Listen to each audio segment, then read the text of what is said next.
Kada bukas mo ng GC, iba na ulit yung gana. Bakla, isinga mo nga yung sipon sa utak mo. Napakabobo mo. Hindi mo nga yung sinasabi ko. Siyempre, bahay nyo walang bubong. Sagutang repeater tayo ah.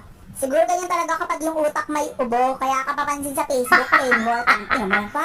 Nag-aaway nag-aaway. Dalawang may ugali ha. Sino sa ating dalawang hindi gusto ng mga tao? Ah. May maray nang babackstab sa'yo sa totoo lang. Hala. May bagong messages online. Ang gorgeous ko be, aminin mo yan.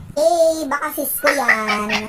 Ang inabati na agad sila. Bati na sila! Pag magaganda lang, sana ramas nila, no? Kaya sa'yo ko be, totoo ka lang. Tama, saan nyo nakuha yan? Oh, meron na naman, be. Tandaan mo yan sa lahat ng mga kaibigan mo walang tumatagal sa'yo. Nagtitiis ka nga lang kami sa ugali mo. Nag-aaway na sila. Magtiis ka, girl. Kala mo naman may bilang. Oo. Kanya-kanya muna tayo serious. Bye. Ayoko na dito, nadadamay ako sa awit-awit. May mag-aaway na naman sila. Yes, be. Be, pabalik na ako sa GC natin. Naglag kasi.